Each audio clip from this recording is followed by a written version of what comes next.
alors bu leen fàtte ba tey ci ñaareelu pàcc bi dinañ dalal Mouhamadou Diaité moom mooy directeur général bu poste nekk président conseil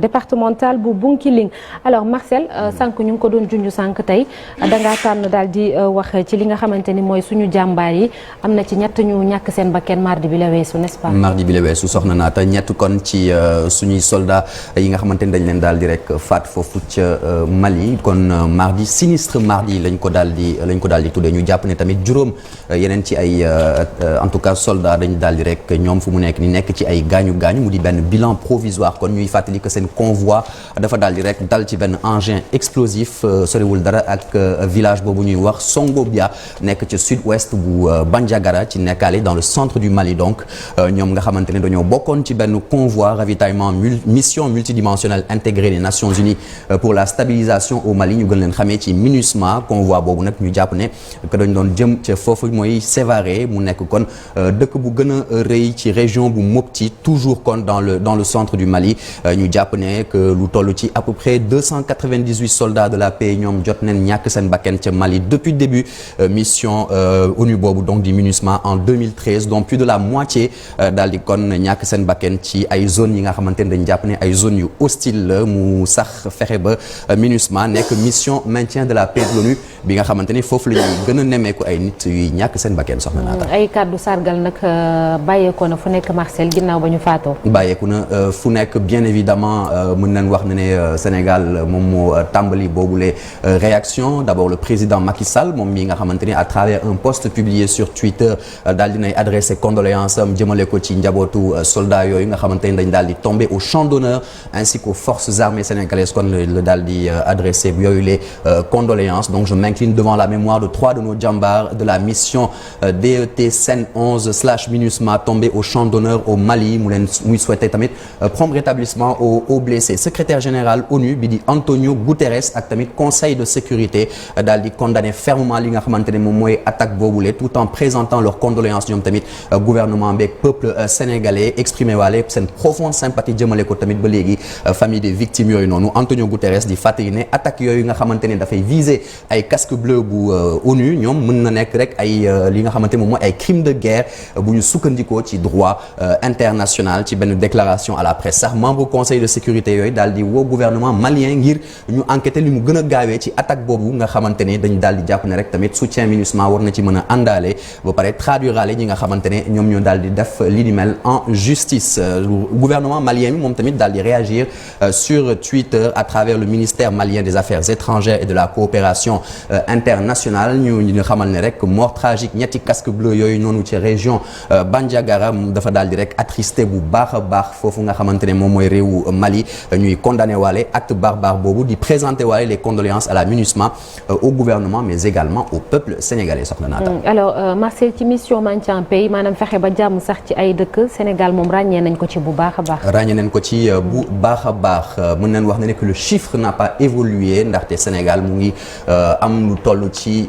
junni ak ñetti téeméer ci ay soldats gendarmes ak policiers yoo xamante ne ñu ngi leen di décompter au sein de la MINUSMA armée sénégalaise nekkaale sax benn ci principale contributrice ci lu jëm ci wàllu soldats ak policiers jëmale ko ci force de l'ONU chez le voisin malien kon dans la mission bi di MINUSMA bataillon sénégalais bi moom ñu koy fàttali mu nekk à Sévaré au centre du Mali foofu sax nga xamante ne le convoi bi doon bëgg a jëm ngir mën a en tout cas amal beneen action yi mu bëggoon a doxal foofu MINUSMA ñu koy fàttali mu am lu toll ci 17 500 hommes et femmes dont plus de 13 000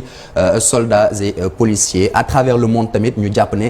que ëpp na li nga xamante ne moom mooy ñetti junni ci ay soldats ak policiers sénégalais yuy assurer le maintien de la paix au niveau de 6 missions onusiennes dans lesquelles ils sont en opération kon loolu waral ñu jàpp ne Sénégal moom moo nekk juróom-ñetteeli place ci li nga xamante ne moom mooy réew yuy joxe ay personnel en casque bleu di devancer sax ay puissances comme la Chine la France l'Allemagne ou encore les États-Unis ñu jàpp ne qu'avec les 3 décès de ces soldats mardi ñu jàpp ne jamono ji ñu ngi toll ci 82 lu ëpp sax 82 ci ay soldats yoo xamante ne jot nañ ñàkk seen bakken tombé kon sur le champ d'honneur des théâtres d'opération onusien soxna Naata. ñu jeexal Marcel ak benn capitaine boo xam ne ràññee nañ ko bu baax ci jàmbaar yooyu. c'est cela capitaine bi nga xamante ne c'est un capitaine immortel Mbaye Diagne moom nga xamante ne dañ jàpp ne parmi les héros sénégalais les plus remarquables kon capitaine boobu di casque bleu tamit Mbaye Diagne moom lañ ci gën a jàpp moom nga xamante ni il a sauvé des centaines de vies en 1994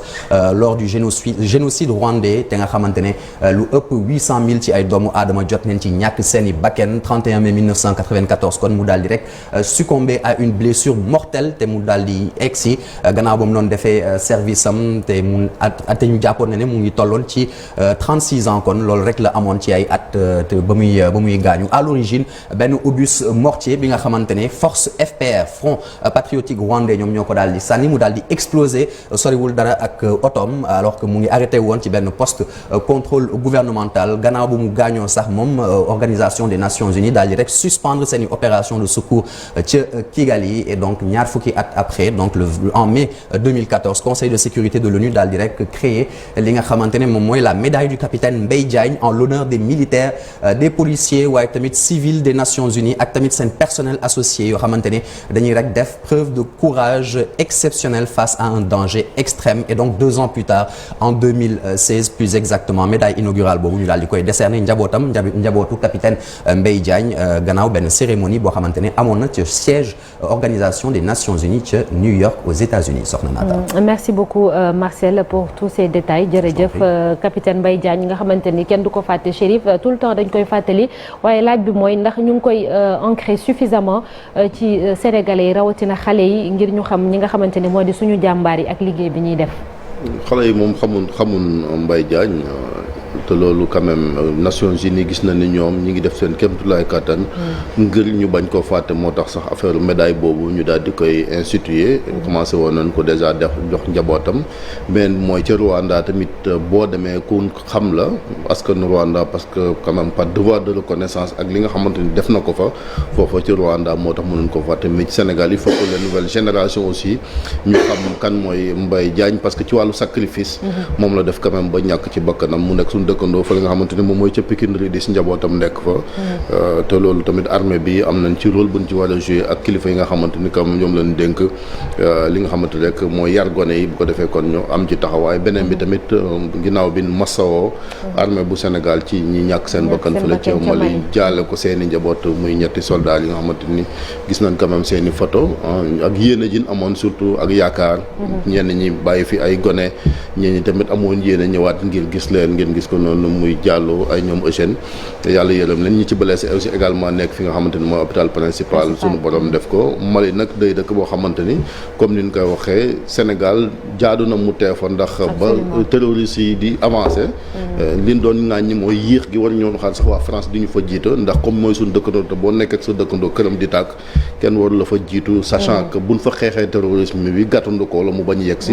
fii ci Sénégal yii nag malheureusement ay nattu la yoo xamante ni mënta ñàkk dégg nañ fermeté bi nga xamante ni secrétaire général des Nations Unies am na ko ndax demun fa sax ci turu Sénégal waaye ci Nations Unies lañ fa demee on espère que enquête dina ci am ba xeetu ndell yooyu surtout quand même nga xam day kalaate ñu gas leen suul ñu mën leen faa suul même si c'est un vaste territoire Mali boo xamante ni yombut mais yàlla leen yàlla aar amin amin Alaaji Malick en 30 secondes seulement parce que Mali booy xool sax ci rapport yu mujjee daanaka moom mooy dëkk bi nga xam ne moom moo ëpp li mu casque bleu yi fa faatu plus de 160 sax il paraît Chérif junj na ko sànq complexité dëkk bi moom moo ko waral ni mu yaatoo ak ay forces yu bëri fa teewoon di fa dem di fa jóge ndànk-ndànk. d'abord s'incliner rek ci mémoire ñi nga xam ne ñoom ñoo gaañu ak ñi nga xam ne dañ ci am ay blessures yàlla wéral leen mais Mali dafa xaw a complexe dafa nekk bourbier bu nga xam ne tey dafa bari ay mbell yu ñu fa suul te xamuñu fan la ñu nekk donc ñi ko fa suul également c'est sûr que c'est des actes criminels parce que ñi ci gaañu ni nekk ñu woon di xeex dañu demoon di yóbbu ay ravitaillement c'est au retour ci la ñu affaire bi explosé ba ñu am ci ay gaañu mais encore une fois suñu taxawaayu armée la ñuy gën a rafetlu rek ci front yi leen yóbbu yépp seen professionnalisme seen njàmbaar seen courage seen abnégation seen détermination fépp fu ñu dem sigil nañ fa deru Sénégal ci wàllu kaaraange donc vraiment à chaque fois mu am mission ci wàllu bitim réew contingent sénégalais yi dañ ciy bëri li tax ñu ciy bëri nag ñoom ñoo ko wane ci xereñte moo xam Arabie la xawoon ci Arabie Saoudite la xewoon ci Rwanda li xew tey jii ci Mali ak fu mu mënti doon fu ñu mënti dem rek wane nañ fa seen jàmbaar mais toppatoo gi moom mooy des parfois dina am ñu nga xam ne ñàkk nañ ci seen bakkan mais après mais faaw ñu topp ci njaboot gi geek surtout njaboot gi ñu fi bàyyi surtout loolu moom moo jaral gën a taxaw seetlu parce que mission bi ñu dem mission bu noble la